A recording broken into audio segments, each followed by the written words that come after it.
Transformation Talk Radio. Hi, welcome. This is Dr. John DeMartini. This is one of the most amazing and inspiring shows that you can listen into. If you want to be on the edge of your seats, if you want to open up your heart, if you want to expand your mind, and you want to meet incredible people, stay tuned because you're just about to experience a transformative radio show that will change your life. And you're listening to the Dr. Pat Show that's coming up right next.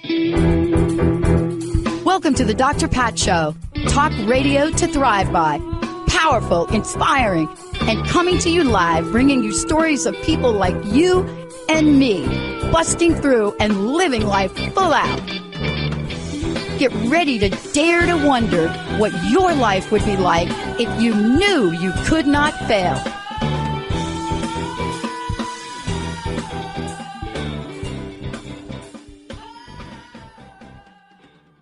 Welcome, everyone. Welcome to the Dr. Pat Show. This is Talk Radio to Thrive By. I am so thrilled. You know, my spiritual journey is the way I think about it. I've never really had sort of a framework for it. You know, when I talk about how I got here, it doesn't sound as structured as a lot of people in life. It really looks like that song, The Long and Winding Road by like McCartney, I think, did that song. But when I look at how other people talk about the journey, and that's, you know, Carmel Niland joining me here today. And when I think about what the message is that she's bringing forward, especially when we're talking about her spiritual DNA and looking at the 12 ascended masters, and, you know, and as I went through her book, and Gail will tell you, I read the books. And then I read them again. When I went through this, I got to certain parts of the messaging in here. And the question that comes out, you know, for me is, who do we identify with? You know, what is it in our journey that helps us? And as I was reading about this, and let me just tell you a little bit more, because one of the things that I love about what I get to do in the world today is I never thought in a gazillion years that I would have one. There's no way that I would have sat down, and if people would have asked me on my vision board, you're going to be speaking to someone who is bringing a God essence to the forefront for us. And talking about the fact that we all hold these energy.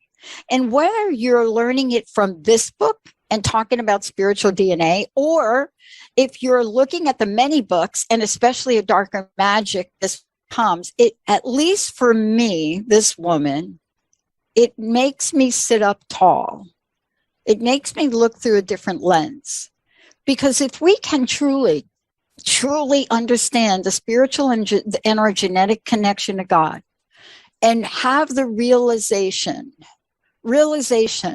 that we are all connected across lines, across grids, across countries, across, as my table tennis partner says, in her particular religious philosophy, they have 98 million deities of God.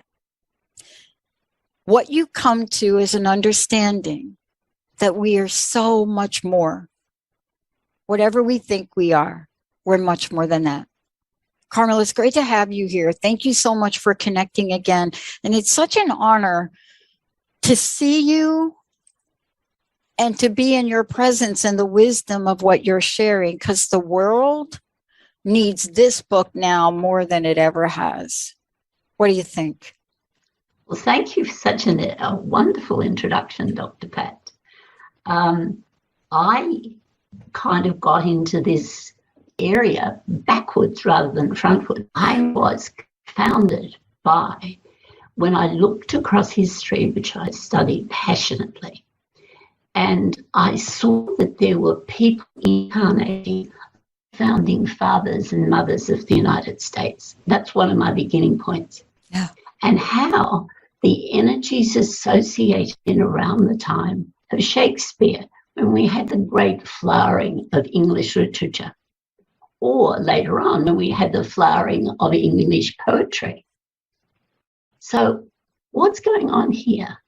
Why do these groups keep coming back? How do they relate to God? Unfortunately, I had a being around me called Saint Germain. Wow. He's purple, like your network sign. He's the violet that's in that. And he made it clear to me that his other aspect was Mary herself. And Mary was complicated in the sense that there are three Marys. There is Mary the Mother, there is Mary the Magdalene, and there is Mary the High Priestess.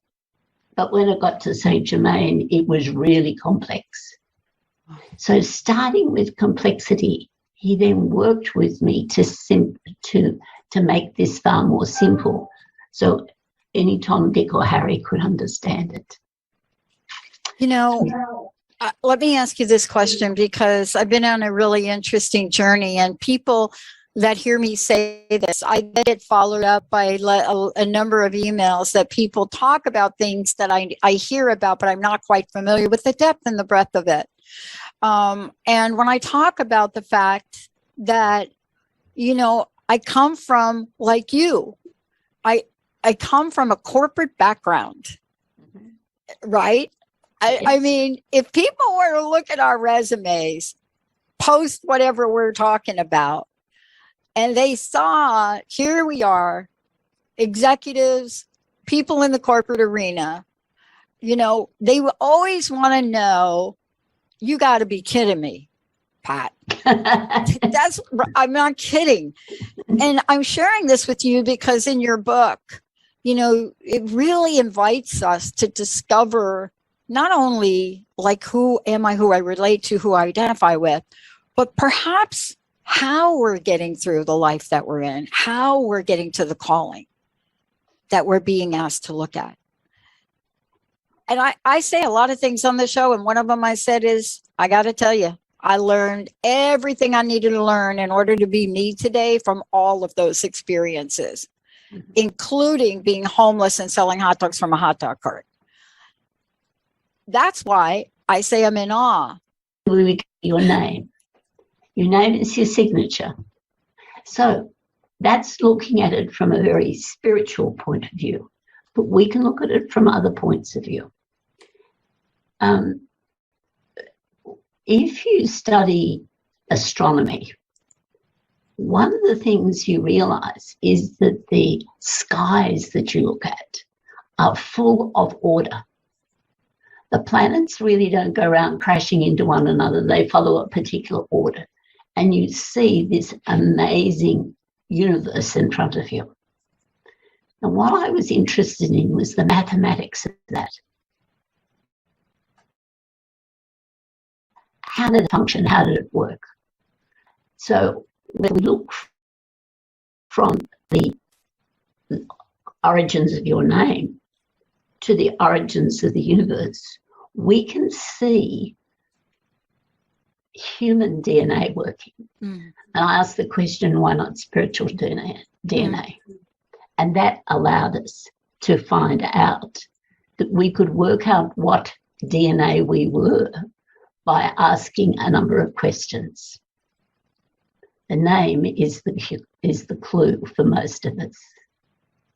Yeah. And from that, we can see that that's the particular line we come from. So the same, like if you presented, I used to work at DeWitt Junior High in Ithaca, New York, and the first thing you get with the surnames.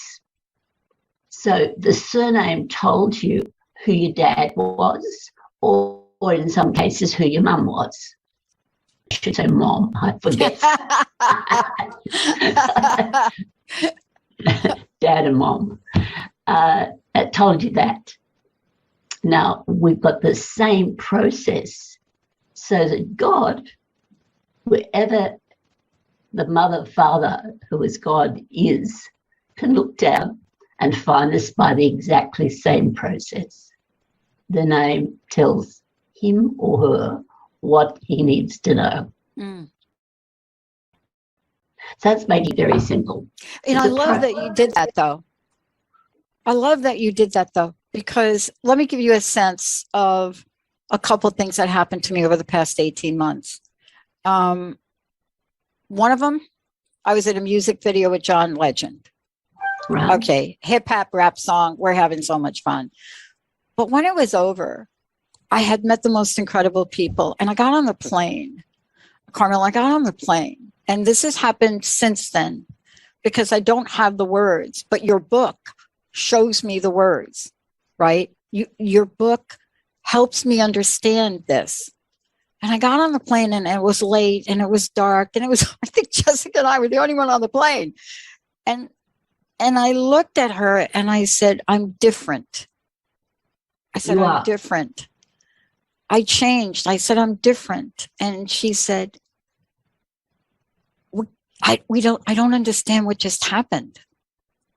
And because we had this sense, I call it coming out because I don't have any other way to talk about it. Yeah. And I think people think sometimes, and I'm hearing this from our listeners, so much magic, both dark and light. Mm-hmm. And there's so much in us. Mm-hmm. And I want to ask you, and as I read your book, every chapter, every archetype, whether it was, whether we're looking at Nefertiti, whether we're looking at, Noah or Sarah, as I went through this, it really has us ask the question, or at least for me, these people do I relate to? What is hitting me in my heart and my soul? And I don't know if you intended this book to do that, but I'm telling you that's the impact it's having. Well, I actually got the idea for the book, like you, when I was on a plane. My mom would say that was because you were closer to God. Yes. Up there. But the rarefied atmosphere or something was a place where I got all kinds of inspiration. And if you live in Australia and you want to see the world, well, it takes you 24 hours to get anywhere. So that's a hell of a lot of plane ride. Yeah. A hell of a lot of being in the planes. Yeah. Yes. Yeah. I'm fortunate that I can see auric fields as well. Oh, and that is helpful in at least identifying people that I deal with. But I have run government departments. So to actually sit down with a premier or a governor or a prime minister and say, listen, mate, I can read your auric field and I know exactly what you're thinking. They would show you the door. So we actually have to kind of be very careful in the way that we talk about our spirituality. And, I'm finding the language. I find it so fascinating, if I could say this, that you did bring up Saint Germain, because as I got to that part of the book, as I went through, reading so many others before that particular part of the book, when I got to that book, I was just in awe by almost feeling like I was in the moment there. First of all, yourself. That's why. Well, that's it. First of all, I grew up Catholic, but there were so many things about Catholicism that didn't work for me. And by the way, I got thrown out of Catholic boarding school at age 6. Do you actually know what you have to do to get thrown out of Catholic boarding school? There's only I went to a Catholic boarding school, so I know. At age 6, there are very few things they throw you out for. What happened to you? I had a talking to Jesus incident. Ah, right. And it was so real. Stations of the Cross. My dad couldn't pick me up. I was there for a weekend, the only kid, and I'm young, too young really to even be in that school. But I look up at the 9th station of the cross because I was always fascinated by the journey of Jesus, always. Yes. And I look up at the 9th, and the 9th is one of the toughest if you're a child. Because Jesus falls down for the 3rd time. That's right. But he gets help. And and you notice, if you do this, you notice he's turning this way, right? Yeah. So he looks at you. And Sister Michael Anthony, who really didn't like me at all, and I'm pulling on her habit, right? Can you imagine this little kid going, hey, Jesus? I said, Jesus talking to me. Jesus just told me my mom is with him and she's okay. Oh my gosh, that was it. Dragged me out to Mother Superior. We go into the Mother Superior, and she's got like the paper in the hand, with the habit down. Can you imagine this figure now? This is when they actually wear the full habit. So she's got the thing down, and she looks up, and she's got tears in her eyes. And Sister Michael Anthony is just pulling on me. She's doing it again. She's doing it. She's claiming Jesus is talking to her again. Mm-hmm. I don't remember the words, but that was it. And Sister Michael Anthony says, Patricia's dad just called. Her mom just passed away. Now, that's why you get thrown out of Catholic boarding school if you're that age, because they wanted me to retract it. And my soon-to-be stepmom came in. And this is why I related so much to St. Germain as I'm reading things. My stepmom comes in, and she was Southern Baptist. She was soon to be my stepmom. And she looked at both the Mother Superior and Sister Michael and said, no, in my religion, we all talk to Jesus. But my love for Mary, if you come in my home today, you will see beautiful statues of Mary. And I want to ask you this. When I'm reading the book, and as we're talking about it, I would love to hear from you for a moment, because this is such a wonderful gift for people as they're reading it, to open themselves up to more discovery. Can you talk to that, please? Can I just say something about you personally? Sure. You're from the Saint Germain energy. Who was the father of Yeshua ben Joseph when he incarnated on this earth? Saint Germain. Who was his mother? Mary. Yeah. Right? So I just wanted to give you another dimension to the story of your critical theme, the critical experience you had, because I have found the connections I have been very helpful in allowing me to understand the various journeys I'm in. I'm an aspect of Mary. There are three aspects of her, and I'm from the high priestess line. So I've got a job, and it doesn't matter what life I'm in, I tend to do the same job. So one of my main jobs, to write things down, right? So whether I'll talk Christianity rather than some of the other religions, because it's the same. It's the same in those as well. But so when Yeshua was alive, he brought a remarkable change to the world. And that was captured by a number of people. John, who was one of his apostles, Mark, who was Peter's best friend and who has the same, very similar energy as Peter, Elmariah. And there was Matthew, who Jesus never knew. And there was Luke, who was the doctor who went into his sepulchre and declared that he was dead, but he was still warm. So they called him in to have a look at what was actually going on in the sepulchre.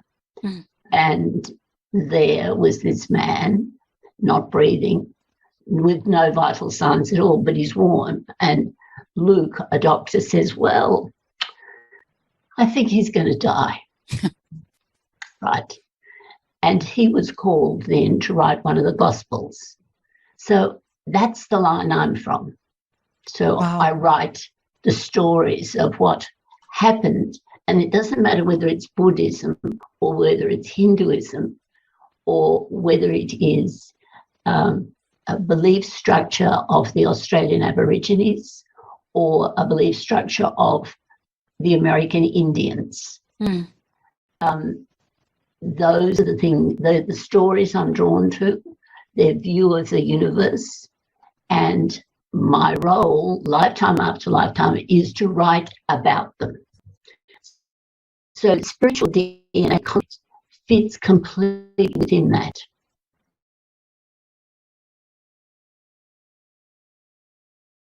a person who was trained in Egypt, asked continued questions, observed, and then from the observations, and in this case, the lives of thousands of people that I looked at, and draws from those things. What is similar? How can they be organized? Throughout Christianity, we have a lot of use of the word, of the number 12. 12 members of the Zodiac, 12 apostles, 12 jurists necessary to make a jury.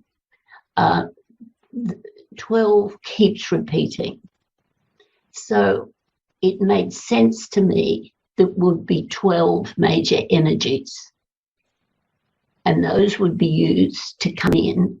And it doesn't matter who they are. Right. Whether they're Putin, who runs Russia, whether they're Joe Biden, who for the moment runs America. He's an aspect of Saint Germain, by the way. Or whether it be the Queen or the Queen Mother of Great Britain. All of those people can be identified and given a name. So this is the spiritual name. If you read auras, you will be able to see this immediately by the colour that's around them. So you would know, if you like, right, there's the Queen on the television again. What's her colour? Her colour, yes. And she would be an aspect of Kutumi. And Kutumi is a male, and her colour would be the same as Jacqueline Kennedy's, Grace Kelly. Wow. Women of beauty and strength who make a significant contribution to the world. But their beauty is often stunning. If you're a Mary energy, well, you might be lucky and you might not be. But if you're lucky, you knock their socks off. Now, I don't know if I've answered your questions because I've digressed. No, you did it. You did, because what I love about this is, and this is what you say, which I really feel is so powerful and a message needed today. It doesn't matter what your social standing is. It doesn't matter whether you believe in God or not. It doesn't matter, if you're on this planet or you feel like you're ordinary or you feel like you're extraordinary. You say everyone without exception has a direct line to God through their spiritual DNA. And you know what? Do you have an animal in your house? I don't, but I'll tell you, I am surrounded by animals outside my house. In a way, I am surrounded in this new house, which I've only been in for a few months. There has been more animals in a place that you're like, no, why are we having animals out here? So I don't have one at the moment, but I dearly owned a dog for 13 years, was my soulmate dog. Right. Let's talk about that. Okay. Let's say for the moment that you are the Saint Germain or the Mary energy because of the purple that's around you. Mm-hmm. Then when we look at the animal world, regardless of whether it's a fish or whether it is an elephant or any of our domestic animals, these domestic animals have exactly the same 12 aspects of spiritual DNA as we do. So you have this kind of passionate relationship with a particular dog, and the chances are that dog shares your energy, or it may be the female of your energy or the male of your energy, one of those. And that tremendous link comes from that. So it really doesn't matter. Anything that God created follows the same pattern, even if it's a rock. Right. It's funny you bring that up because This was a dog that was literally not supposed to live more than 5 years. And what was the dog's name? Travis. He was a beautiful collie. He looked like Lassie. Right. Just absolutely stunning. And there's no question about it. And, you know, I had to make a decision at weeks old because he was having trouble walking. And the vet said, oh my gosh, this dog has hip dysplasia. You're lucky. It's going to cost money. And I had my corporate job, so money was not going to be an issue for me. And he said, you need to take it back. And I said, no, because if I take it back, you know what they're going to do with him, right? And so we decided to keep him. And he was right. I mean, it was elbows got swollen, but didn't give up on him. And he didn't give up on himself. And 5 expected years, right? The way they describe things to you is he's not going to be able to walk. And at 13. And I think that's because, one, we didn't believe that story. And two, there was just such a incredible loving bond. And it is so funny you're bringing this up. And here's what I want to say.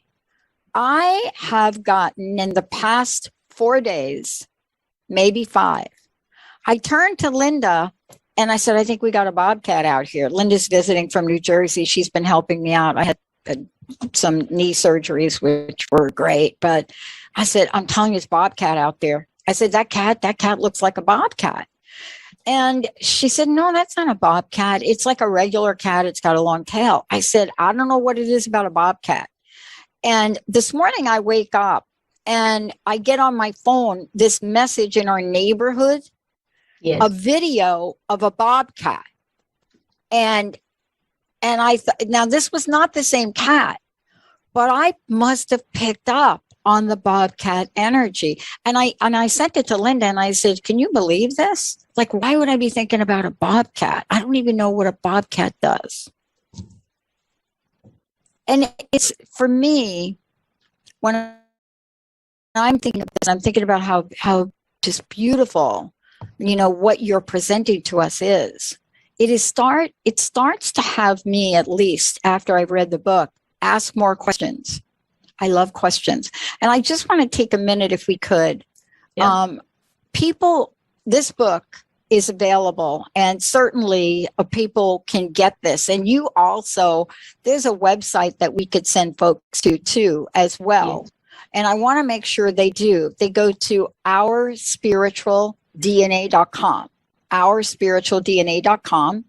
And then you can go over there and you'll see the book, and you could read and meet the masters from it. There are several in here. You may look at a picture, beautiful website, you know, Carmel, beautiful website, beautiful way for people to look and connect, right? If not deeply, immediately. I have to tell you, I went through some of the imagery on your site, and I went through some pictures, and I started to think, wow, you know, I looked at Mother Mary, but I'll tell you what stopped me in my tracks. Lady Leto.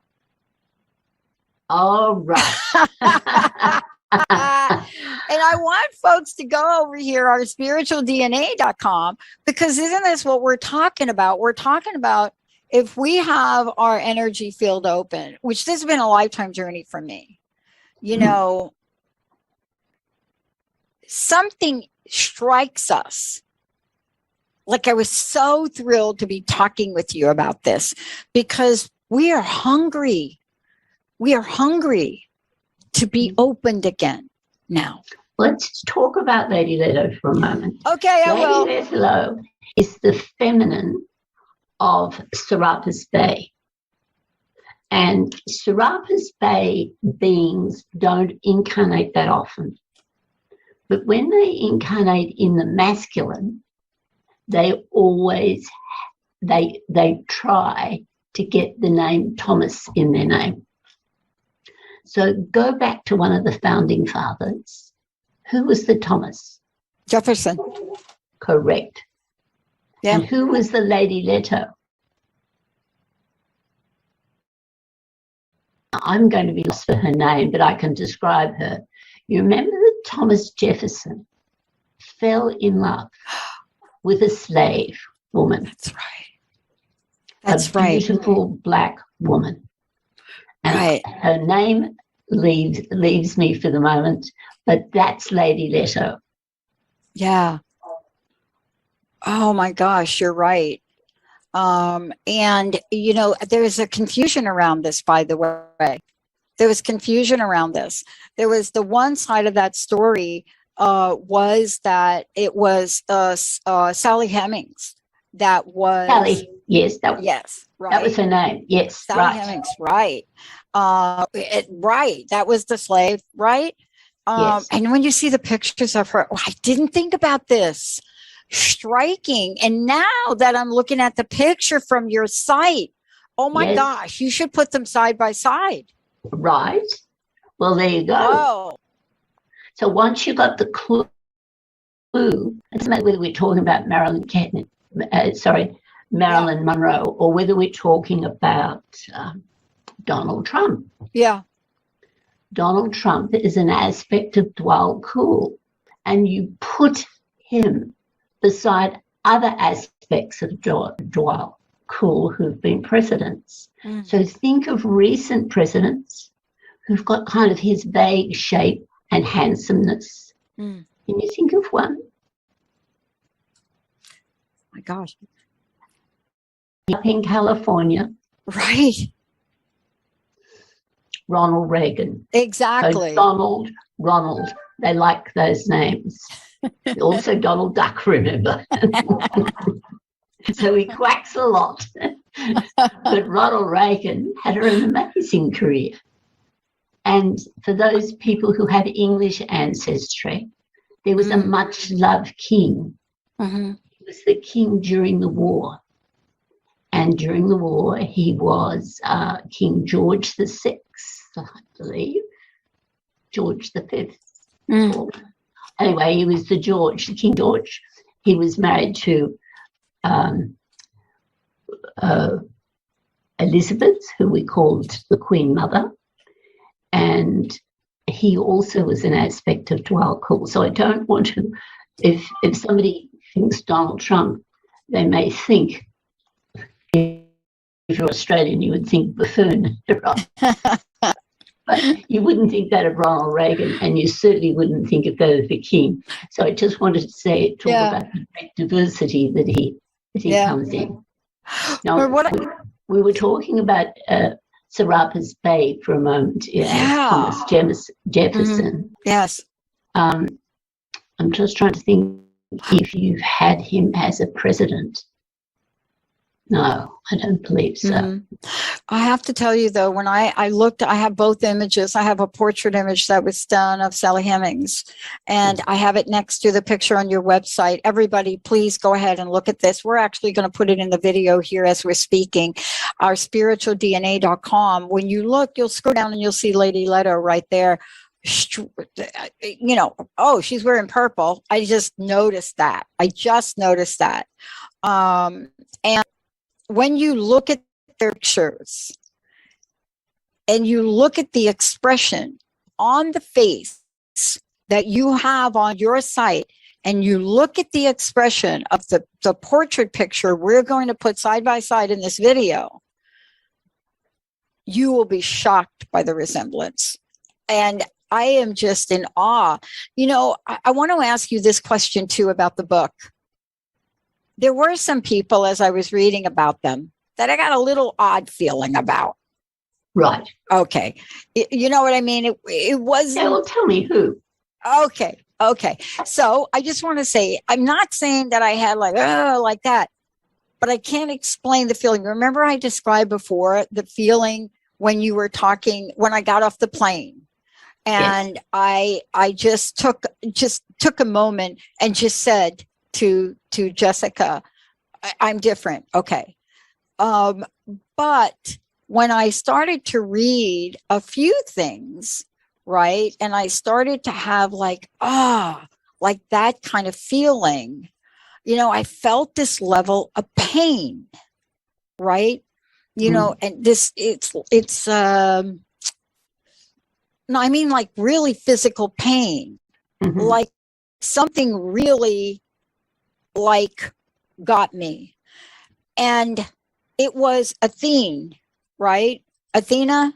Athene.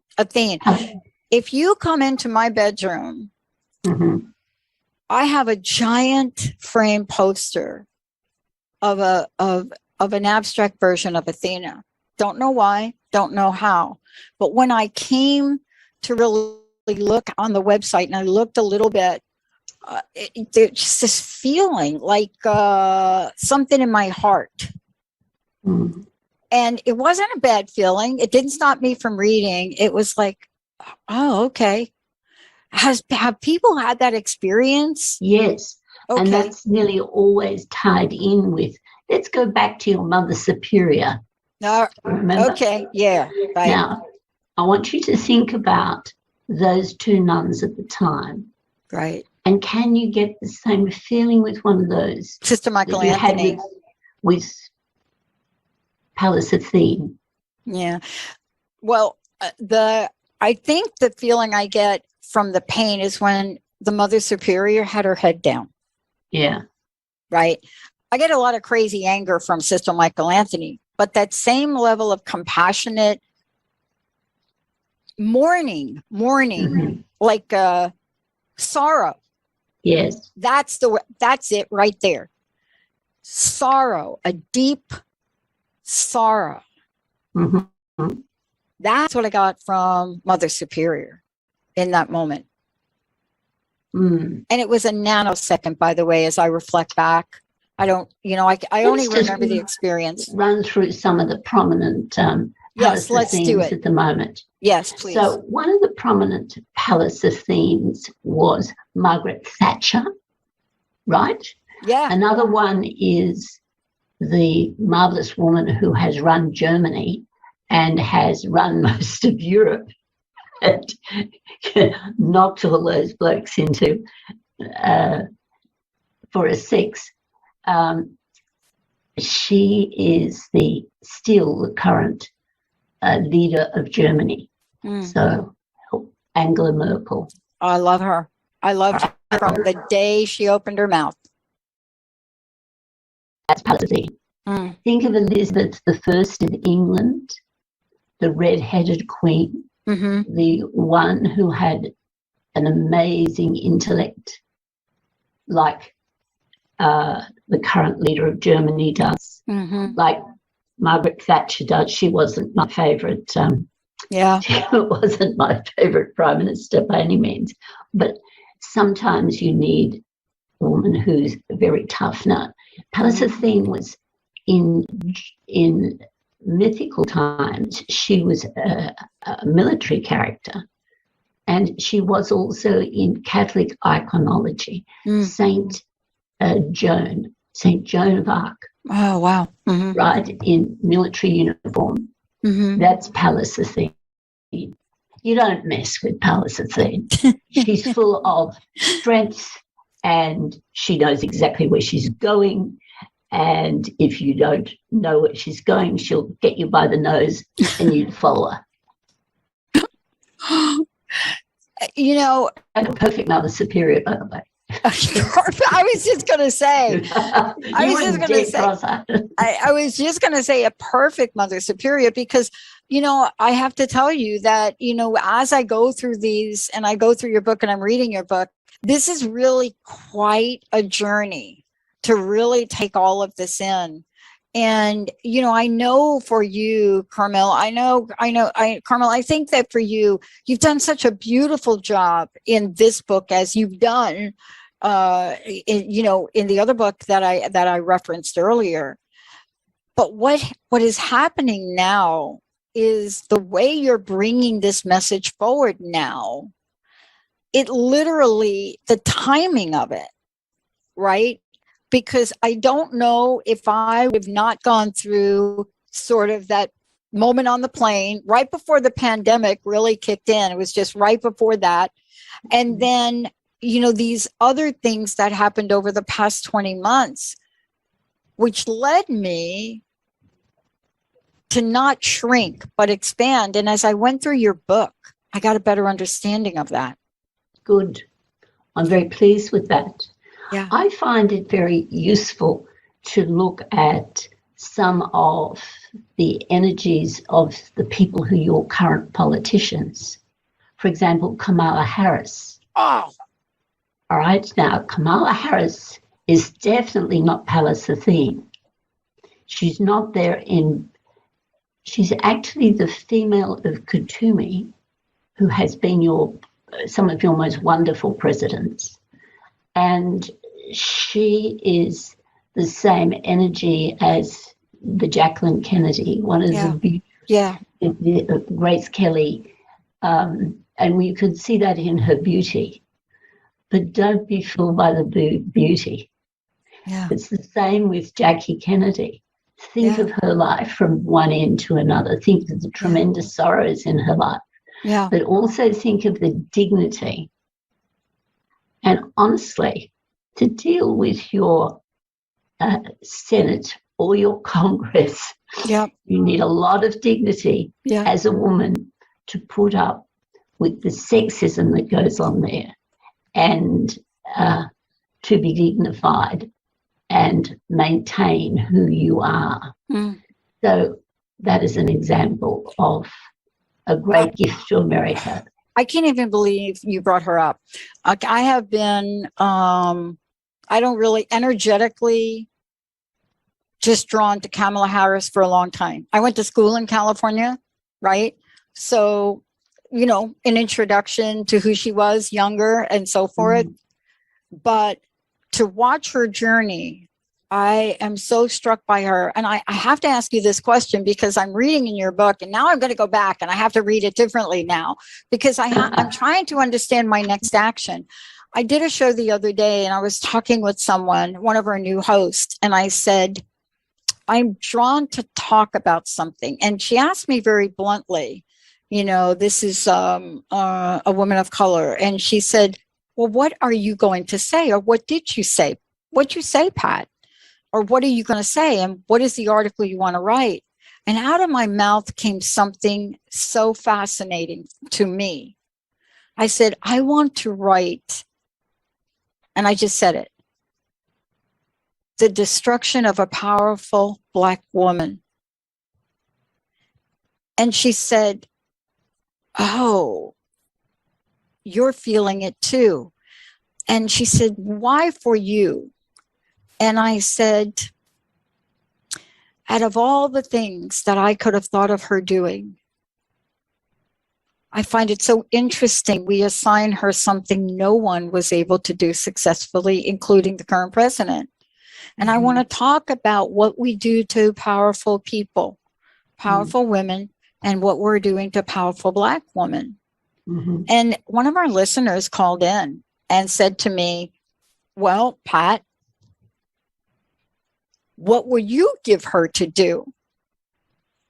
And this is really why this is interesting in Saint Germain. And I said, without a question, you know what I would have given her to do from day one, even if not to day one, I would literally put her in charge of voting rights.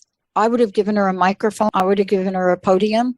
I would have given her a freelance way to go across the country and talk about equality and talk about the importance of voting rights, because nobody does it better than her. And I said, I can't understand how in such a short period of time, the powers to be can literally put a gag on someone so powerful. And it's daunting to me. And I shared that. And I didn't understand where that came from, but I'm understanding it a little bit more. And it's so funny, out of all the people you could have brought up, that you brought her, that was my reaction. That's why reaction, because she's been so on my mind, and I'm watching the media just pick her apart. And it hits me in the same place that I talked about, the Mother Superior, that same place. Okay. And that's how steel is formed. It's formed in a furnace. I think I'm going to cry. I think that is just and so when she is your gut-wrenching president, to me. We will talk again. So I'm being encouraged to write this, and I'm rethinking it, because if I write something like that, I believe it will come to be. I think I need to write something different. But in that moment, in that conversation with this woman, I could feel the heaviness of that. And, what you've been able to do in this beautifully written book is help us understand not just how we are in the material world, but how we are spiritually, and how those emotions that happen in our lives and what we feel and what we see, right? And what we know, if we don't question and doubt ourselves, when we get in that place of knowing, and I truly believe every single person on the planet has that ability to be in a place of knowing. I know it. I know that moms, when they give birth, they are feeling a place of knowing. They are feeling pain, but they are feeling that. And I do believe that. But your book helps us understand a level of spirituality and our birthright spirituality that is so needed for us to help us understand ourselves, not just for today, but for the future. And it's a powerful body of work. Well, and I'm so glad you did it. You're fortunate in America in the sense that so many of the greatest beings have experienced some of their greatest lives here. Mm.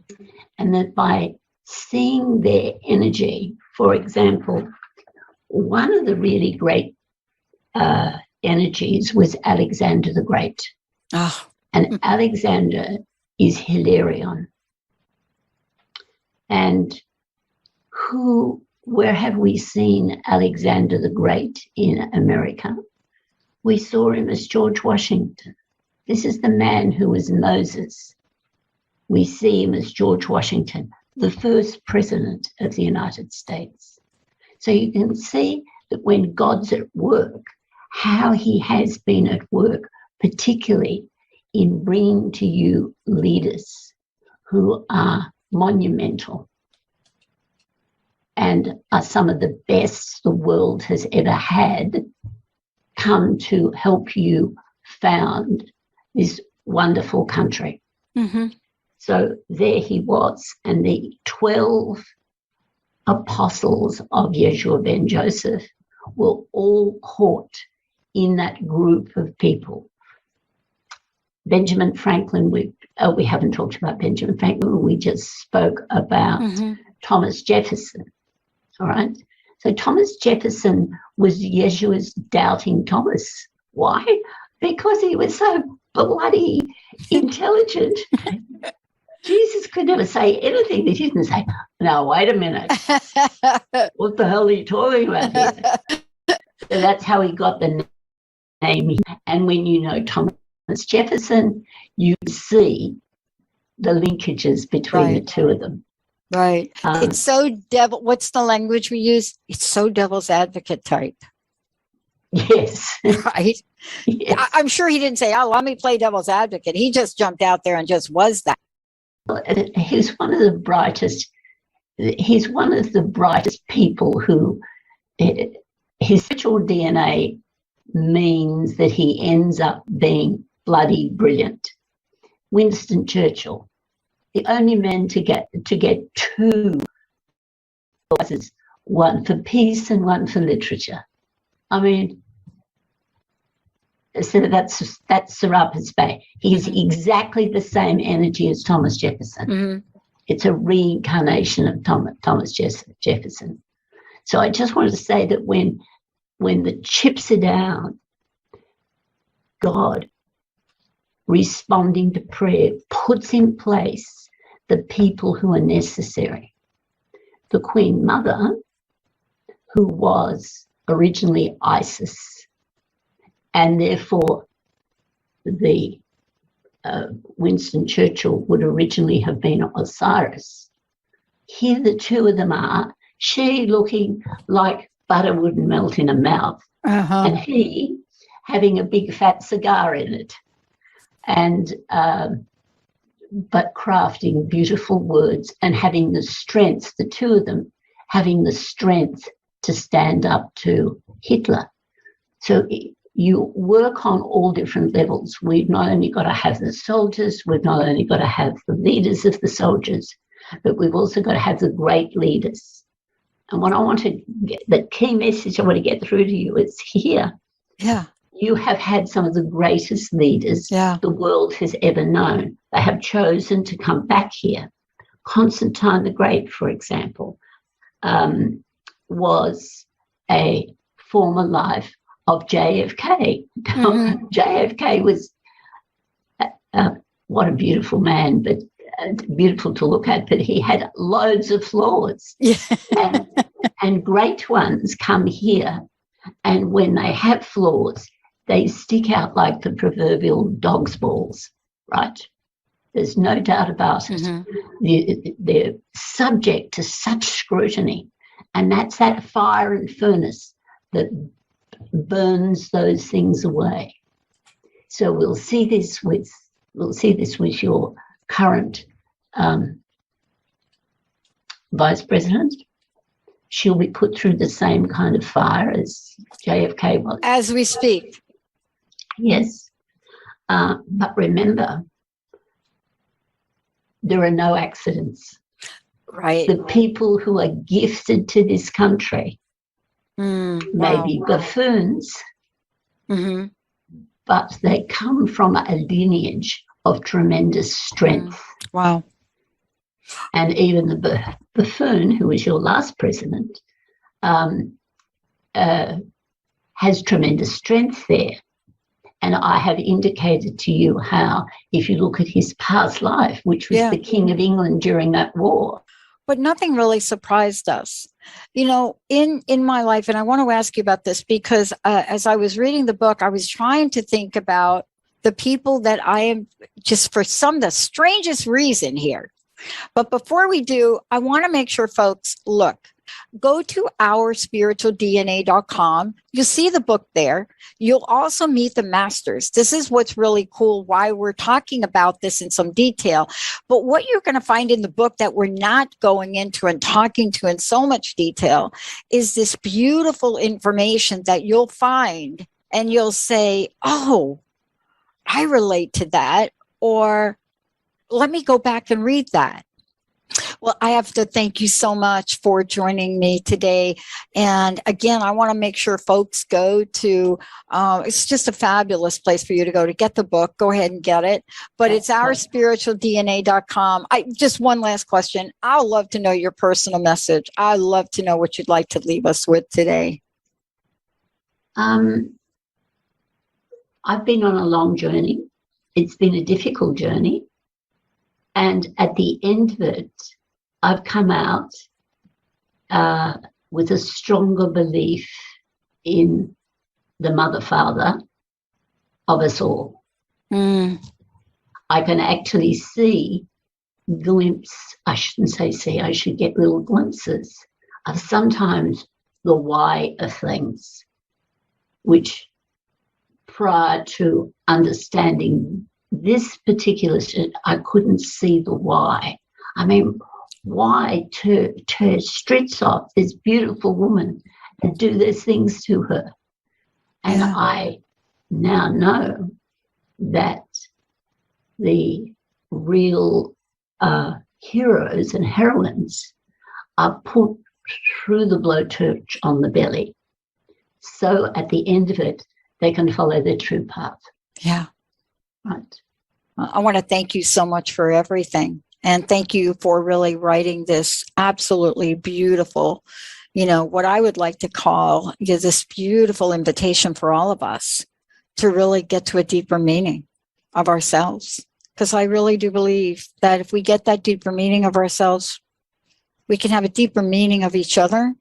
Yes. And we can have a deeper meaning to change the world. Yes. Yeah.